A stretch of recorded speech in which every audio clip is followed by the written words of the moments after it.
An insider drops a huge New York Met report. We're talking the moves the Mets need to make in order to snap out of this awful stretch. And yes, they of course do not include any trades with the trade deadline behind us. So, to hear what will unlock this team as they look to make the postseason and beyond amidst a terrible stretch, stay tuned only here on Mets Digest. I'm your host today, Mike Duda. We're going to talk about this report and what the insider had to say. But first, we got to talk about some subscribers, and that being the fact that 69.4% of you that watch these videos aren't one. So please do me a favor, just a favor here on Mets Digest, and hit that free subscribe button. That way we can bring content to you about the amazing. So without further ado, let's go ahead and turn it over to Colin Logren of Clutch Points. He is taking charge today in an article titled "Two Moves the New York Mets Must Make After the 2025 MLB Trade Deadline." Now I have a few more that we're going to go over, but let's turn it over to the first two from an expert and an insider in Logren. He is going to intro and break down what needs to happen, starting off by saying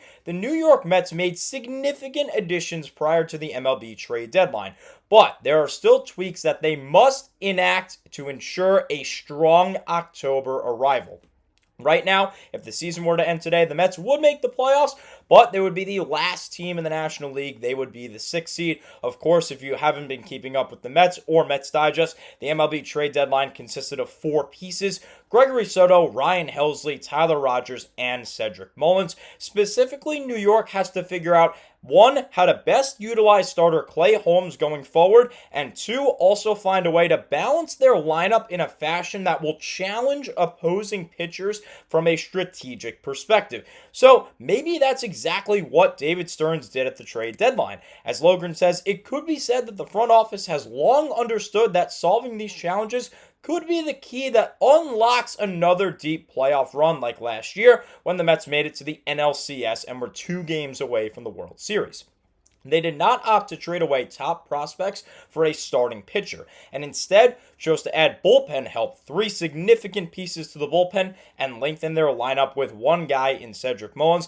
Now, I went over how far a great bullpen can take you in a video titled "The Shocking Truth Has Been Revealed." We've seen it time and time again throughout the MLB. Teams that win the World Series, teams that go far in the postseason, have great bullpens. You can heavily rely on a really, really good bullpen and go super far and probably even win it all, as long as you have a good enough lineup, which I think the Mets do. On paper, they do. They've just really been struggling of late. More to come in just a little bit. And of course, you have a great bullpen, which I believe the Mets really do have after this trade deadline. So maybe we address problem number 1 about Clay Holmes. Maybe we move him, right? Well, Logren goes on to say, but the club could consider moving starter Clay Holmes into a relief role in anticipation of the postseason. New York has not signaled that this is a move they are strongly considering. In fact, David Stearns addressed the trade deadline, and he said basically, no, I right now do not plan on moving Clay Holmes right now for the month of August. September is a different month. We'll see moving forward, but for now and the foreseeable future, Holmes is staying in the starting rotation. But his previous experience as a reliever has made many wonder where he will land down the stretch. So more on this later again, but it probably won't happen like we've heard from Stearns. And we're actually going to hear from the pitching coach, Jeremy Hefner, who says, we see him as a starter, and we see him as a guy that can start in a playoff game for us. Now it's going to be very interesting. We'll hear in just a second how the Mets have 3 solidified playoff pitchers, and usually you go with a 3-man rotation, sometimes a 4, but the Mets with a lethal bullpen can probably get away with a 3-man rotation and working heavily in the bullpen. So that'll be interesting to see moving forward. But with the information that Hefner has right now, and we could get information as the season goes on and make a different decision based on that, right now, we see it as he is in a good spot, he is in a starting spot, and he will be a starting pitcher. So let's turn it back to Logren. He's going to touch on one of the other problems that I personally have, saying outside of their bullpen additions, New York also acquired former Baltimore Orioles center fielder Cedric Mullins before the deadline. Mullins' speed and slug adds a unique presence to the Mets order that could allow others to thrive. Francisco Lindor, Brandon Nimmo, Juan Soto, and Pete Alonso have helped from a truly versatile contingent. Mullins could be a piece that makes the order even more challenging to face, but manager Carlos Mendoza will have to devise the right combination. He has been trying super hard to do that, and it hasn't worked. New York has been an above average club in terms of home runs and OPS thus far, but their offensive ceiling might depend on their ability to generate runs when the main four contributors are not firing on all cylinders. Now, we know this. I've made 3 videos on this, and I've touched upon this in a lot of them as well. This has Mets fans very concerned. Carlos Mendoza under fire by fans. The Mets have hit rock bottom. We have talked about this time and time again. The Mets are a home run team right now when they really shouldn't be, and they are heavily, and I mean heavily, reliant on their 4 guys in Brandon Nimmo, Pete Alonso, Francisco Lindor, and Juan Soto, all of which are in a slump right now, which obviously significantly hurts the team. So why is Mullins such an important piece? Well, Logren goes on to say, it could be argued that there are multiple ways to correctly stack Lindor, Nimmo, Soto, and Alonso. In fact, Mendoza in the last game on Wednesday, he changed up the order a little bit, going with Lindor in the leadoff spot, then Soto, then Alonso, then Nimmo. Obviously, that didn't work as they had 1 hit. Yes, it was a solo home run from Juan Soto, but they were no hit for 8 1/3 innings. So obviously that lineup didn't work, and we'll see what he ends up trotting out tonight. Mets play at 8 o'clock. We'll talk about that in a little bit. So let's see if Mendoza can flip it around. He usually has done a good job in terms of creating lineups that are productive when guys need to be moved around, particularly in that big 4. So let's see if Mendy can break out of these slumps by moving some of these guys. Regardless, Mendy should strongly consider placing Cedric Mullins towards the bottom of the order. According to Baseball Savant, Mullins ranks in the 79th percentile in base running value and the 68th percentile in walk percentage. The 30-year-old has proven he can take a nuanced approach at the plate and make smart decisions on the bases. That's good for a guy lower in the order. He's going to see more fastballs. He's going to see better pitches to hit. Hopefully, he obviously hits the ball, puts it in play, or draws a walk. Hopefully the pitcher gets wild, then he's on base, and then he makes smart decisions on the base path, steals at a good rate, and obviously you could play small ball from there if that's something that Mendy wants to do, because it basically seems dead in modern day baseball. But anyway, the 30-year-old obviously has proven he can take a nuanced approach at the plate and make those smart decisions on the bases. Such traits could prove vital if the Mets choose to bat Mullins in a spot that would allow him to help turn the lineup over to their 4 stars, maybe 8th, maybe 9th, with, of course, the big 4, the Fab Four, being at the top of your order. Even if the core group struggles to an extent, an opposing arm might have to face one of them with Mullins on base. The Mets are above league average in terms of strikeouts. Obviously, we've heard the stats in those videos before. Over 30% strikeout rate from the Fab Four since the All-Star break. This team strikes out way, way, way too much. And they have shown flashes of elite discipline, which is it's contradicting. One going one way, one going the other. But if the top hitters can take this approach seriously, ground balls, fly balls, and line drives could be enough to drive in a speedy base runner such as Mullins. I've been saying this time and time again. Let's say you put Cedric Mullins 8th and a guy like Brett Beatty, who I believe can bunt, in the 9 hole. You have Mullins, he gets on base, he draws a walk, whatever he does. You see the high walk rate. Maybe he draws a walk, or maybe he gets a base hit. Maybe he reaches on error. Who knows? Who really cares? Mullins on first base. The Mets have been excellent stealing bases this year, in a big part thanks to our first base coach in Antoine Richardson. So let's say Mullins steals second base. Now you have a guy on second with nobody out. Brett Beatty places a bunt down. Then you flip it to the top of the order. Brandon Nimmo, likely, maybe someone else.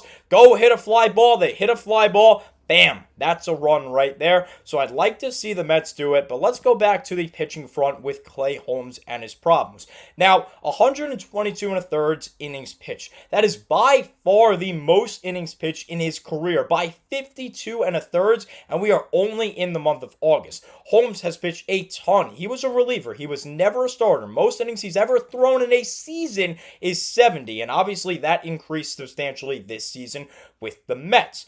So he's probably pretty tired, and I think it showed perfectly on Tuesday night against the Guardians. He pitched 5 innings, 3 hits, 2 earned runs, 1 walk. That's a good night. 75 pitches, and Carlos Mendoza took him out of the game. That's pathetic. Why? Because he's not a starter, and he's starting to get tired. I don't care what Jeremy Hefner has to say. I don't care what Mendy has to say. It's obvious that Holmes is either too tired from too many innings pitched, and that arm is getting tired, and he needs to go to the bullpen, or Mendy is just taking him out too early because Mendy isn't the manager that we all thought he was.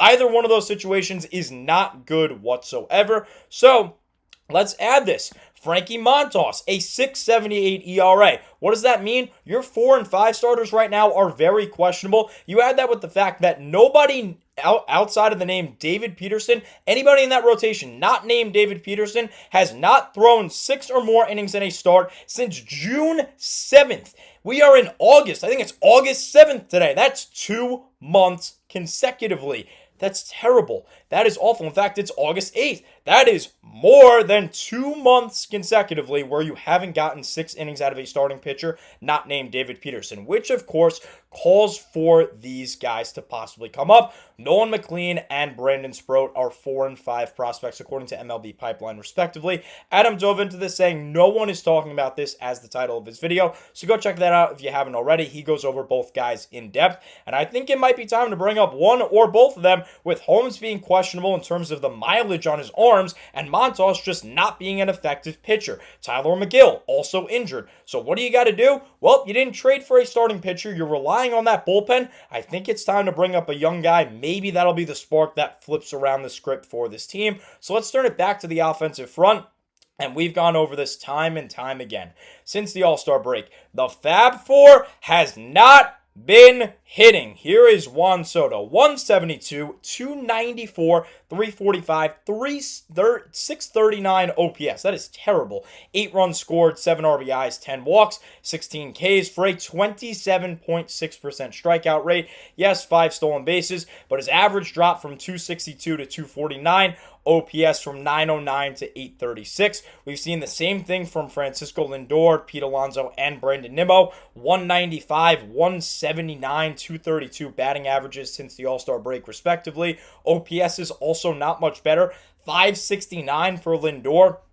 As for Alonso, that is also sub 600 at 598. Nimmo, 671, just not good. These guys are striking out a ton. Lindor at a 28.6% clip. Alonso, who is the most likely candidate to strike out because he is the biggest power bat out of the Fab Four, has the lowest strikeout rate, but it's still terrible. 26.9% of the time he's going down on Ks since the All-Star break. Brandon Nimmo, 39.1% strikeout rate. These numbers are truly, truly awful. In fact, overall, the Fab Four since the All-Star break, 53 for 271. That is a 196 average, 34 runs scored, 276 OBP, 343 slugging, 619 OPS, 41 ribbies, 26 walks, 4 hit by pitches, 9 stolen bases, 83 Ks, good for a 30.6 strikeout rate. And hey, that might fall on the manager at some point. I know he's trying to make some lineup moves,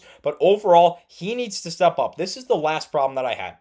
As you heard in the article, and our author from Clutch Points, he touched a lot upon this, the problems that I personally saw and what needs to change. Obviously, Holmes needs to find a true home, no pun intended, either in the rotation where Mendy is not pulling him out too early, or he has to go to the bullpen. Obviously, Montas has to be addressed. I think some of these young guys has to come up. They have to make their debuts and be in the rotation. That all kind of folds into one another. The Fab Four needs to start hitting. It is obvious the Mets offense is reliant upon them. If not, you got to see a ton of production that will produce runs from guys other places in the order. And if that means Mendoza has to move guys around, so be it. Let Carlos Mendoza move guys around. I don't really care if Juan Soto is hitting 7th or 8th and has a couple of nights off, I don't care. I want the Mets to win games and I want the Mets to score runs. So overall, those are my problems. And the last problem that I have personally that was not mentioned in the article, he needs to step up in Carlos Mendoza.